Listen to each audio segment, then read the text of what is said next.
మీరు అన్నిటి మీద స్పందిస్తున్నారు, మాట్లాడుతున్నారు కదా. రాజమండ్రిలో జరిగినటువంటి సంఘటన గురించి ఎందుకు మాట్లాడలేదని అడుగుతున్నారు. ఏం మాట్లాడాలి అంటే అధికార పార్టీలో ఉన్నటువంటి వాళ్లే కొవ్వొత్తులు తీసుకుని రోడ్ల మీద ర్యాలీ చేస్తూ న్యాయం కావాలని అడుగుతుంటే నేను ఏం మాట్లాడాలి? న్యాయం చెయ్యండి అని ఎవరిని అడగాలి? నిర్భయ అంశంలో చూసాము, ఆ అమ్మాయి కూడా మెడికల్ స్టూడెంటే. బెంగాల్లో చూసాము, హైదరాబాద్ లో అంత ముందు ఒక సంఘటన చూసాము. ఇప్పుడు ఈ అమ్మాయి పైన జరిగినటువంటి సంఘటనలన్నీ కూడా పబ్లిక్ లో జరగలేదు. అవన్నీ కూడా ఎక్కడో జరిగిన తర్వాత ఇన్సిడెంట్ బయటకు వచ్చింది. కాకపోతే ఇది పబ్లిక్ చూస్తుండగా జరిగింది. ఒక గొర్రెల్లోకి ఒక తోడేలు వచ్చి ఒక్కొక్క తోడేలు చంపుతుంటే ఆ గొర్రెలన్నీ అరుస్తాయి తప్ప ఆ తోడేల మీద దాడి చేయలేవు ఆ గొర్రెలు. ఎందుకంటే గొర్రెలు కాబట్టి, మీలో చైతన్యం లేదు కాబట్టి ఇలాంటి దుర్మార్గపు తోడేళ్లు మన మధ్య తిరుగుతున్నాయి. వాళ్ళని పట్టుకోవడానికి పోలీసు వ్యవస్థ కూడా ఎందుకు 2-3 రోజులు తాత్సారం చేసిందో నాకు అర్థం కావట్లేదు. వాళ్ళని శిక్షించడానికి ఏ అధికార బలము, ఏ రాజకీయ శక్తులు అడ్డుపడుతున్నాయో తెలియదు. అంత దుర్మార్గం పబ్లిక్ లో చేస్తే వాళ్ళ మీద మీరు పెట్టినటువంటి కేసులు హిట్ అండ్ రన్ కేసులు పెట్టారు. నిబద్ధత ఉంటే గనక డాక్టర్లందరికీ కూడా ఆ కుటుంబంలో ఆ రక్తం పంచుకు పుట్టినటువంటి కుటుంబస్తులకు గానీ, వాళ్ళకి శరీరాన్ని ఇచ్చినటువంటి తల్లిదండ్రులకు గానీ, ఆ కుటుంబంలో ఏ ఒక్కడికి ఏ డాక్టర్ కూడా ముట్టుకుని ట్రీట్మెంట్ చేయకండి. మొత్తం బ్యాన్ చేయండి. ఆ కుటుంబం ప్రభుత్వం ఎవరైతే ఉన్నారో మొత్తం వాళ్ళ ఆస్తులు సీజ్ చేయండి. అంటే ఏ అధికార మతం చూసుకుని, ఏ ఆస్తులు చూసుకుని,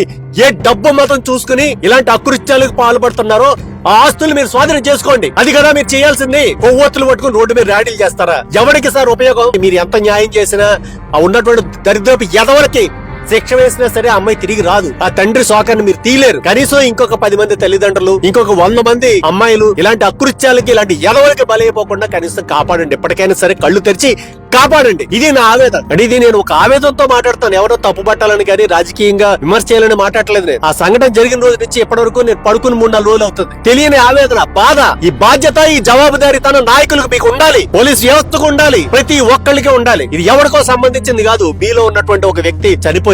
సిజేపీ అని చెప్పేసి జంత్రమంత్ర దగ్గర పనికి వెళ్ళిన ధర్నాలకి సపోర్ట్ ఇచ్చిన ప్రతి ఎదవ దీనికి రియాక్ట్ అవ్వాలి. అదే నీట్ ఎగ్జామ్ రాసి ఆ అమ్మాయి కూడా ఎంబీబీఎస్ లో చదివిందే. ఆ అమ్మాయి జీవితం పట్ల, అమ్మాయి ప్రాణం పట్ల మీకు బాధ్యత లేదా? ఏ ఎదవ ధర్నా చేయడు సార్. దయచేసి ఎవరైతే నాయకులు ఉన్నారో వాళ్ళందరినీ కూడా నేను అభ్యర్థిస్తున్నాను ఏంటంటే, కుక్కలున్నాయి జాగ్రత్త, పులుంది జాగ్రత్త అని బోర్డులు పెట్టారు కదా, అలా కాదు. ఇలాంటి ఎదవలు బతికే ఊరిది అని చెప్పి ఎదవల ఫోటోలు ప్రతి చోట ఫ్లెక్స్ వేసి పెట్టండి సార్. ఆ ఇంటి దగ్గర కూడా పెట్టండి.